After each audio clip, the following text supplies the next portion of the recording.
Today we are doing Srimad Bhagwatam, Bhagwad Puran, volume 2 or canto 2 or skanda2, chapter 2.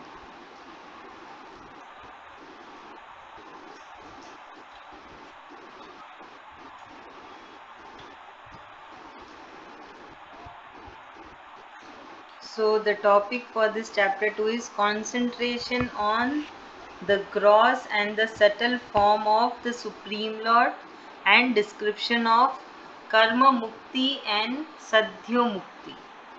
Okay, now the meaning of Shloka 1.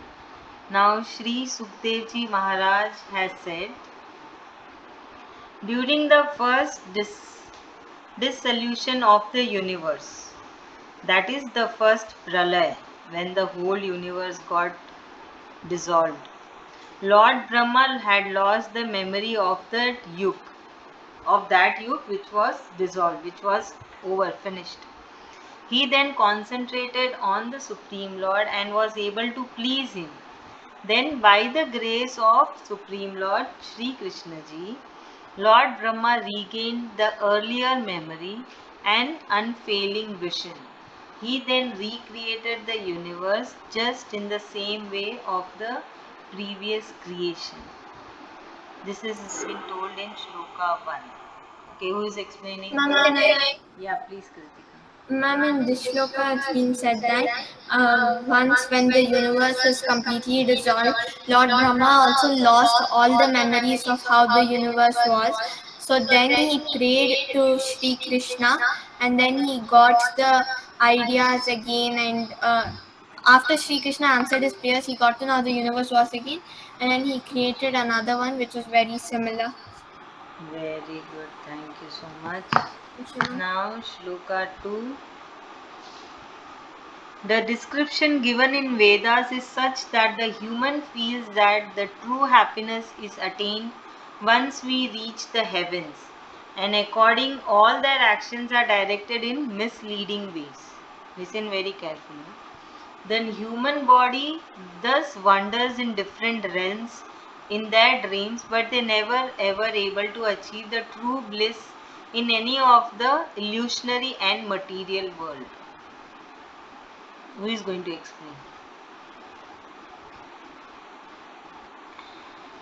What has been told in this shloka? Shravan? Aishwarya, Nikita, Nena?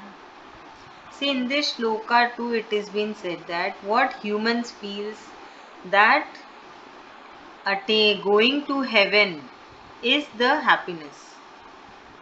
Going to heaven is not the happiness. Going to heaven is happiness, Huh. What human feels. and But actually it is not. actually it is not. Why it is not? Because every god has their own abodes and they are called as heavens. They are not called as house or home of Lord Brahma or Lord Shiv. It is called as heaven and we call as abode. So humans think that going to heaven is the happiness. Which heaven they don't know. Right? So what they do yajna or they do sacrifice, they do puja according to that. So that is misleading. Right? That is misleading, that going to heaven is the happiness. Why? Because after staying in that heaven, again the soul has to come down on the earth and take birth. What should be the main goal? That is to get moksha. So this is what it is being told, that they are misleaded, they go in the misleading way, that going to heaven is the happiness. So human body thus wanders in different realms in their dreams. In the dreams, what we get, what we think. Whatever you think throughout the day, whatever you wish will come in your dreams. Have you ever noticed? Like you all are students, so your studies must be coming, your schools, your teachers, your friends. Is it true? Like you are studying somewhere, not Yes, exactly ma'am. that, but something else, but related to that. It will be related to that. So basically, the dreams are what? Dreams are what is happening in our life, what we think, what is running in our mind, but it will be in a different realm. It will not be this where we are now. It will be something imaginary, illusionary. You know, we dream of that.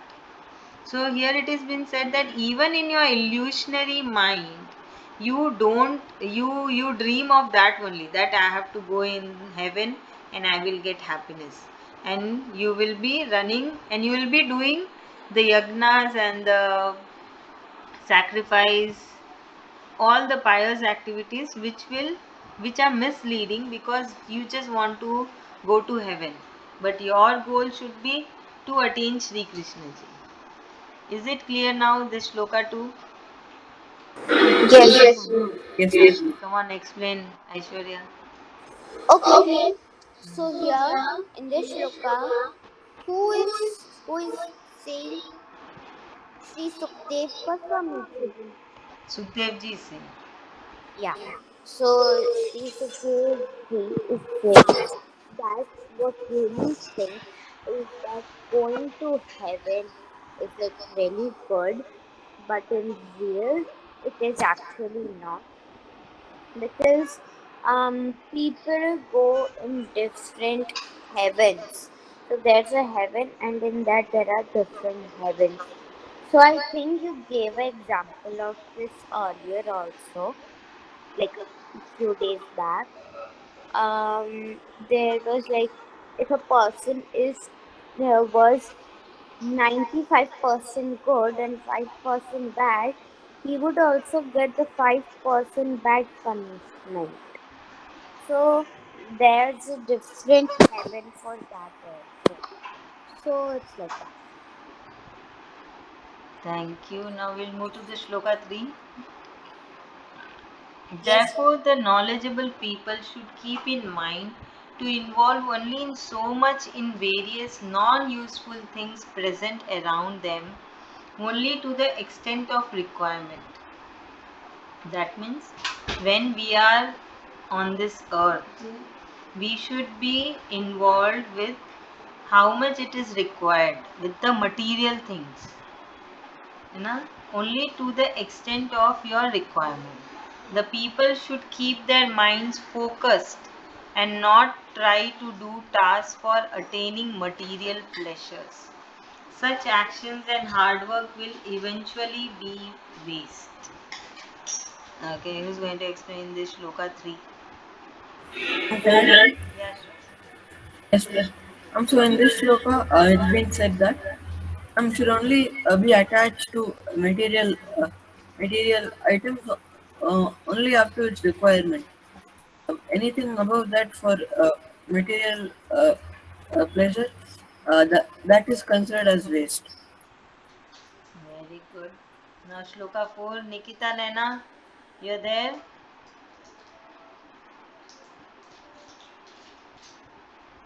Nikita Naina. One can sleep. You have to explain, please listen. Shloka 4. When one can sleep on the floor, then why is the bed required? When God has given us the arms, then why should one use the pillows? When one can drink the water by the use of their palms, then why should one buy too many utensils? When one can cover the body with the leaves of the trees, then why should we spend too much on the clothes? This has been said in Shloka 4. Come Yes, on. look at saying that if God has given us the floor to sleep on, why do we have a bed? And if God has God has given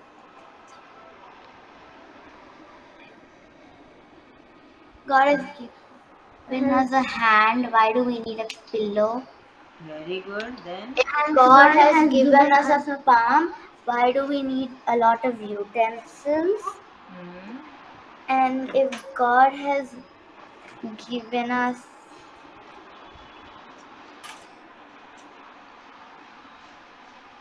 God has given us. Ma'am, I forgot the um when God has. When we can sleep on earth, why we should sleep on bed? You Yeah, said that? ma'am. When we can sleep on the ground, why does God give us a bed? Yeah, then why we need the bed? Okay, very good. Thank you so much. The next shloka also you have to explain shloka 5. Nikita and Nena, the Lord has provided everything in nature for us. There are rags that one could wear. There are trees that give us sweet flowers and fruits to be eaten. There are caves where one could take shelter. There are rivers for anyone to quench their thirst. And above all, the Supreme Lord takes care of his devotees who surrender to him. Even then, why do the unintelligent people flatter the super rich people? Come on, your turn, Nikita Nana. So, ma'am, this shloka saying that God has given us everything in nature, then why do we need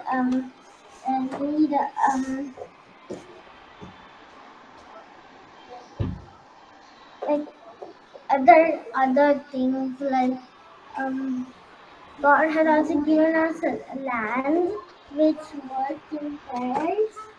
God has also given us trees which give us sweet flowers and fruits to eat. Then, then what he does? What Supreme Lord does?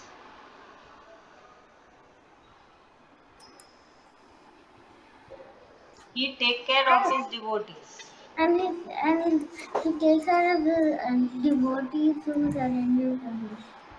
Who surrenders to him. Then last line, what is that? The last line. You must have seen, na, like few are super rich, few people are super rich. So what happens? The other few people who are not rich, they will be always flattering that those few super rich people, so that they get something in return, like money or in kind. Yeah, ma'am. Like So sometimes they say that, oh, look, you're so rich, you're so lucky. So then the rich people just give them money because they like say that. So this is what is being said. So here, Sukhdev ji is asking that when Sri Krishna ji is there to take care of you, then why these unintelligent people are behind the super rich people? Why they are unintelligent? Because they are not aware. Like if they, instead of being behind the super rich people, if they are behind Sri Krishna ji, then by nature, no, by God's grace, they will also become super rich. Why to go behind any other human beings when you can pray to Sri Krishna ji, when he can solve all your queries or all your needs, he can fulfill all your needs, then why to go behind any human being? This is what exactly it is being asked. So what do we understand? That whatever we need, we should approach Supreme Lord Sri Krishna ji rather than asking for help to any humans, because the right person to help us is Sri Krishna ji, not any other human being. Are you able to understand? Remember this throughout your life. You all are, no, you all are going to enter in the real world. Now it is much jolly world for you all. Studies, playing, doing masti. But remember throughout the life, any help you want, you should approach and ask only Supreme Lord Sri Krishna ji. Able to understand? Yes. Yeah, what I said. Come on, Kritika. Kritika. Okay, Nikita. Nikita, Naina. Anyone? What I said now? Nikita, Naina. कोई भी नहीं है. श्रवण.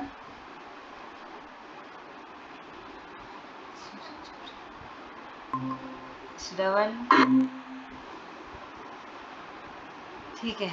Now we will move to Shloka 6. Are you all there or not? Yes, ma'am. What is said, Aishwarya, in the class? I I wasn't there. That's why I wasn't explaining. Okay, Shloka 6. Therefore, one should give up on all the material desires and focus on the eternal Supreme Lord, and should perform the services to his lotus feet with true love and dedication. In this way, the ignorance and darkness of the life cycle will be removed. So, I already said this meaning before reading, before itself in the Shloka 5, that we need to focus always on the lotus feet of Sri Krishna ji, right? And Yes. what I said. Come on, say Aishwarya. Right now. Okay. Can you tell me which shloka was that again? 6. Okay. So here in this shloka, it's been said that we have to always focus on the lotus feet of Sri Krishna ji. Um, and he's the Supreme Lord. And I don't know much in this shloka. I And don't we remember. should try to give up the material desires, Yeah, and we should, so that our darkness and ignorance is removed. gone. Yeah, Yeah, gone. Very nice. Thank you so much. thank you. Shloka 7. For the life of animals, the situation is different. But which human will not want to take the dip in the river of salvation and do the meditation upon the Supreme Lord to overcome the miseries of the human life? So, what does it mean? For animals, it is a different case because they don't have brain, they don't have the intellect, so they don't know what to do. But humans have the brain, they have the intellect, they have the heart, they know, they can understand what is good and what is not.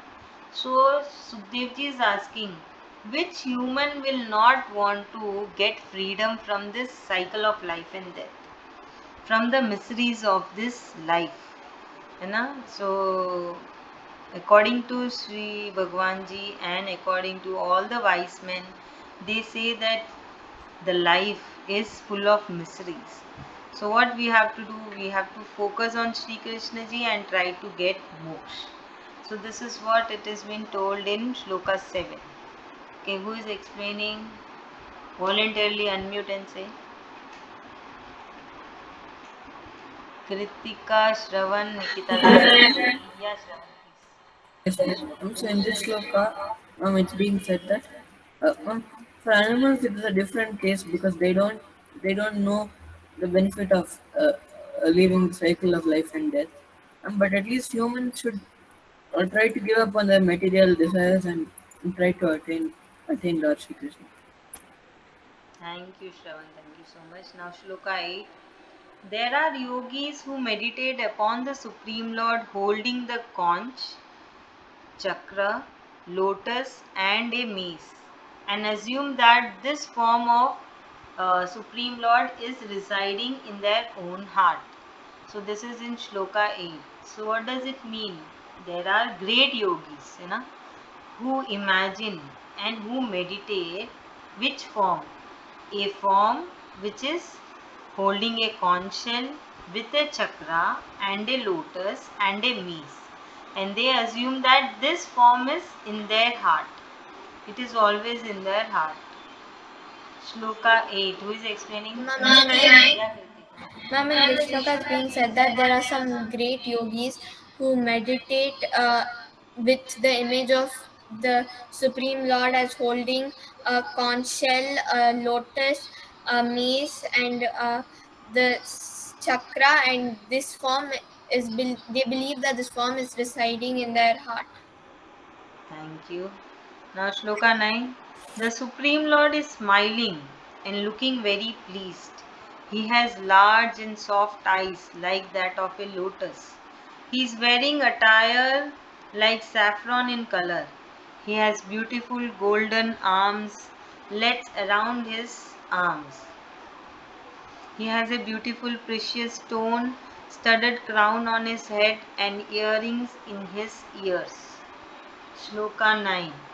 So this is the description of Supreme Lord Sri Krishna ji, which the wise yogis or the great yogis they think of. So we can think that Sukhdev ji also believe in this form. He also meditate upon this form. Okay, who is saying? Nikita Nana, your turn. Nikita Nana.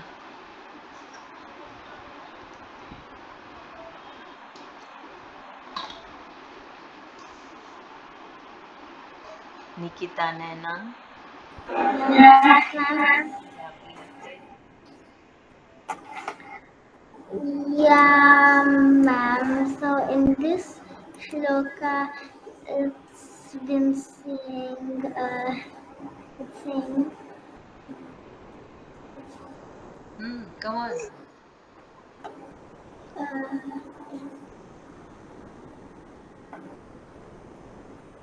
What has been said? Okay, in general, you say me.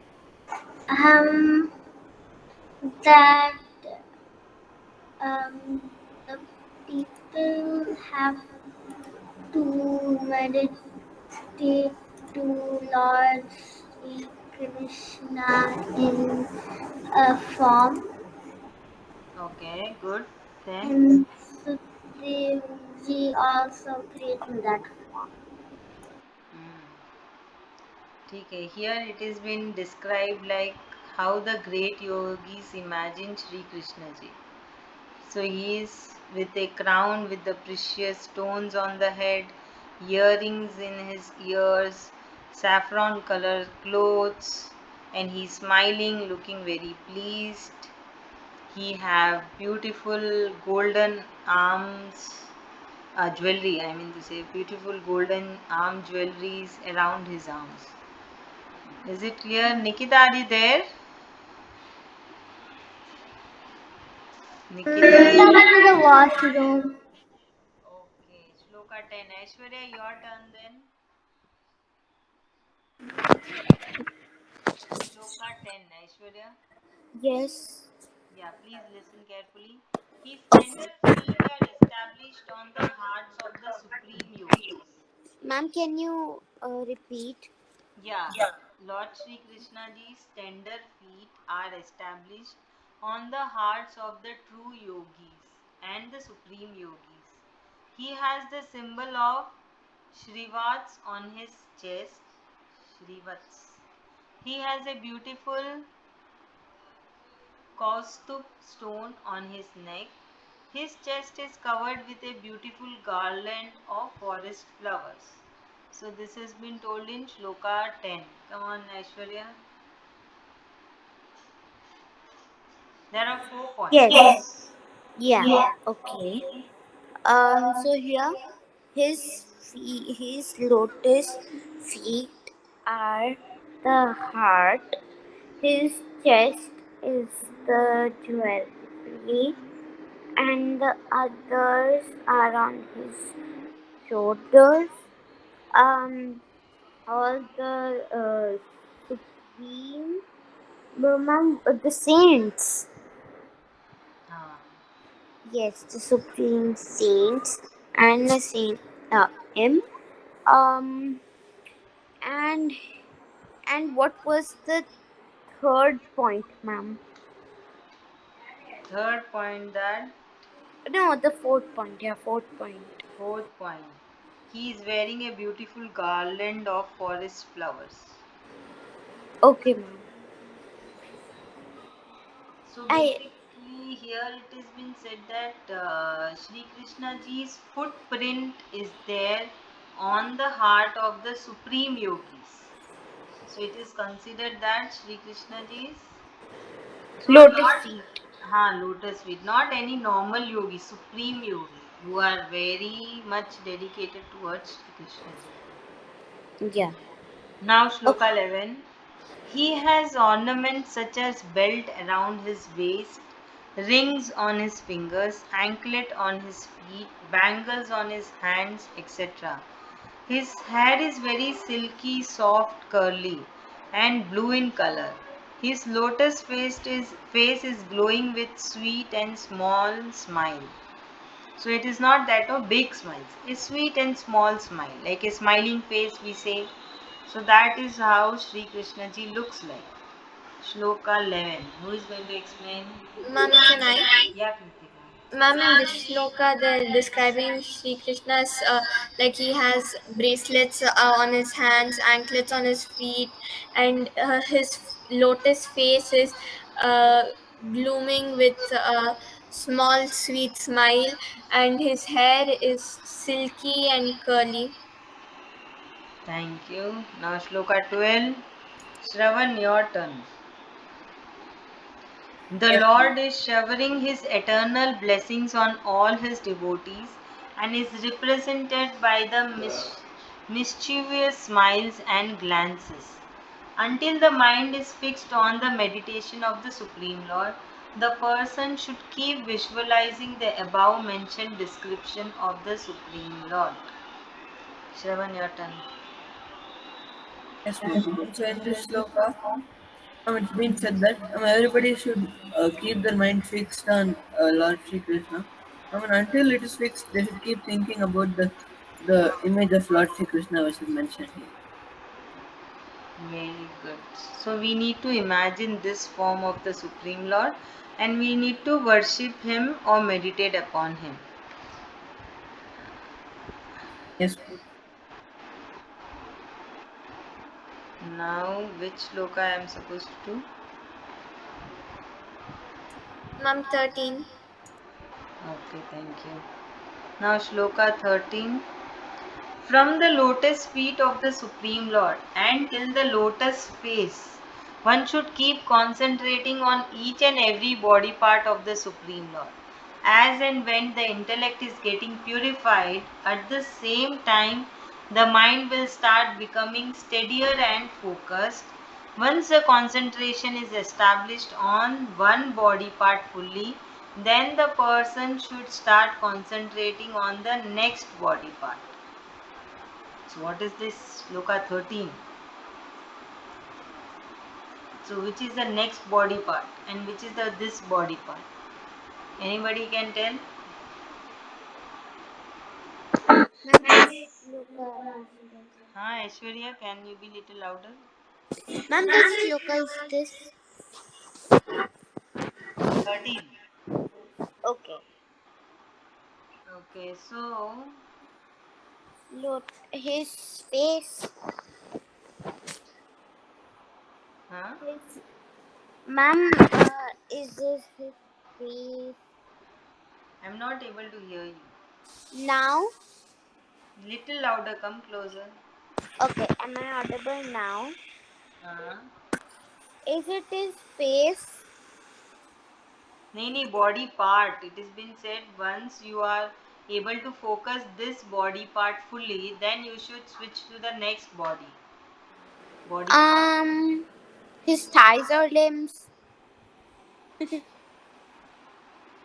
Once the concentration is established on the one body part fully, then person should start concentrating on the next body part.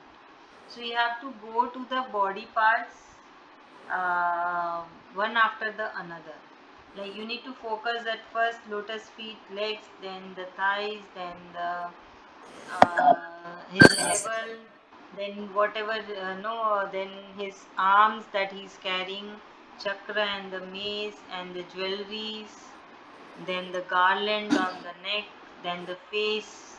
with the eyes like the lotus flower and the smiling face, sweet smiling face. Okay. So this is what it has been told in Shloka 13. Now Shloka 14. The Supreme Lord is the Lord of the universe and is the visionary. All the qualities and all the non-qualities are all his forms. Until one is able to get the true love and devotion for him, one should practice the concentration on his gross form explained above from Shloka 8 to 13 every day after all his Swadharma. So this is the gross body of Sri Krishna ji from Shloka 8 to 13 that Sukdev ji has explained. Who is going to explain this? What does gross body mean? वही तो 8 और 13 से हमने अभी तक जो भी सुना, whatever we understand, Oh, okay, that is okay. called the gross body of Sri Krishna ji. Acha, okay. Okay, who is going to explain? So here also it has been said that after doing your swadharma, what is swadharma? Who will tell me what is swadharma? Mama, daily duties. Yeah, our daily routine. We all have our primary duties, our daily routine. So after doing all your primary duties and your daily routine, your work, your studies, you after that you have to focus and meditate upon this gross body of Sri Krishna ji. You should worship that. Is it fine? Yes, ma'am. Now Shloka 15. O Parikshit, when a yogi wishes to leave his body, one should not be worried about the place or time. He should sit in a comfortable position and control his breath and mind. Okay, it's very simple. Shloka 15. Who is explaining? Ma'am, can I? Yeah, Kritika. Ma'am, in this shloka, Sukhaji, right, ma'am? Sukhaji. I forgot. Sukhdev ji. Sukhdev Huh? ji. Okay, Sukhadev ji is telling to King Parikshit that when a person wants to leave the material body, that time the focus should be only on the supreme form. And in the previous shlokas also he had mentioned that every day we should focus on the gross body of Sri Krishna. Thank you. Now Shloka 16. Thereafter, he should control his mind with his pure intellect and then merge his intellect and mind with the soul, that he should merge his soul with the Supreme Soul. And once this is established, there will be eternal peace and no other action will be due for such yogi. So, Sloka 16 that, so here step by step all the procedures are given, like how a normal person can become a true yogi or a supreme yogi. है ना? So Sukhdev ji is telling step by step you need to go. So after becoming a supreme yogi, then there is no more action. Action in the sense swadharma or the primary duty or the dharma. Nothing will be due. Everything is done. When a person attains the supreme yogi level. Shloka 16. Now he is going to explain. Navan, Shravan, Aishwarya. No, I didn't understand this. See here what Sukhdev ji is saying, that once you are able to control your mind with the pure intellect, that means you don't have any doubts, your vision is clear, your goal is clear, you are able to focus your mind, control your mind on whom? On Sri Krishna ji. Okay? And you are able to merge your intellect and mind with the soul. You are able to connect with the soul. Soul is inside you. When you are able to connect with the soul, with mind, heart, and intellect, and you are able to feel the Supreme Soul inside you, then what happens? You attain the eternal peace. Exactly. Then there is no dharma or no karma or no swadharma is due for that yogi. Understand now? Yes, ma'am. Okay, would you like to explain?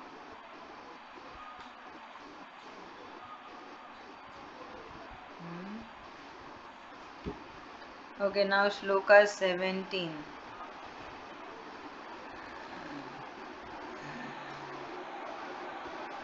There is no sattva guna in this state, and hence there is no questions of raja guna or tamaguna. There is no ego or prakriti in this state. In this state, even the rules of the demigods won't be applicable. So, when a person attains that supreme yogi level, then there is no guna, no sattva guna, tamo guna, rajo guna. There is no rules of the demigods also. There is no ego or prakriti or nature when a person is able to attain the supreme yogi state. Able to understand? Anyone would like to explain? Can I? Yeah, please. Ravi. Yes, ma'am. So in this sloka, once a yogi attains the highest state, there is no need to follow the rules of the demigods. There's no need to. He just has to keep chanting the name of Lord Shri Krishna, and he will continue with his life. Very good. Now, Shloka 18. The true yogis reject everything else in this world except focusing on the lotus feet of the Supreme Lord. They live in eternal bliss by surrendering totally to devotion of the Supreme Lord, and this state is the supreme state of Lord Vishnu. This fact is accepted by all the literatures. Ma'am, Anybody? Yeah, Aishwarya. ma'am, which supreme version? Can you be little louder? Ma'am, which supreme version? With supreme version. Yeah, you were talking about it right now. When a normal human being is able to attain the supreme yogi state, that time. Okay, so that time is Supreme Lord Sri Krishna. Then what that yogi would like to go and watch the movie, No, no, or he wants to go and have a material life, have one BMW or have a good villa. no. So what will be the aim of that yogi? To attain what? Attain moksha. He is already at the level of attaining the moksha. So he Oh, just want to focus on Sri Krishna ji, nothing else. okay, This is what, and it is said that it has been accepted by all the literatures. That means all the other Vedas and the great sages. okay, Now, Shloka 19. The established yogi, after reaching this state of being free from all the material desires, can leave the body in the following manner. So now the yogi, when he has attained that supreme yogi level, now he can leave the body in a following manner. One should be seated in a comfortable position with his heels press the anus and direct his breath towards the top of his body through the primary six breathing points. So, this supreme yogi can leave the body in this manner, sitting properly in a good posture, no, and taking the breath from top. The breath should go from the top of the head. Anybody would like to explain? No. Now Shloka 20. The breath will become up through the navel and then to the heart and then to his chest and slowly push it towards his temple. So that Supreme Yogi will himself take out his breath. And how it will be coming? Passing through the navel, then heart, then chest, and slowly pushing the breath from towards the temple.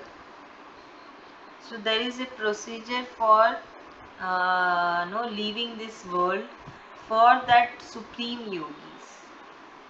For us it is very difficult, right, to control. And how do we push the breath? We don't know. For that a person has to do tap, lots of meditation upon Sri Krishna ji. Then only that person can achieve this supreme level. Now last sloka 21 for today's class. Thereafter, the yogi should push the breath of life to the middle of his eyebrows and block the air points on his eyes, ears, nose, and mouth.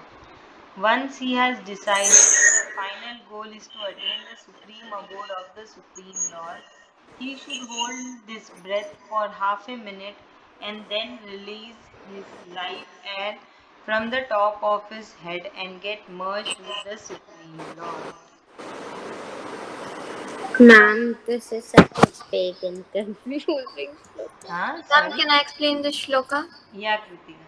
Ma'am, so in this shloka, it's being said that once we want to merge with the Supreme Lord, when the yogi wants to merge with the Supreme Lord, then he must focus his breath in between his eyebrows and cut off air from his nose, eyes, and ears.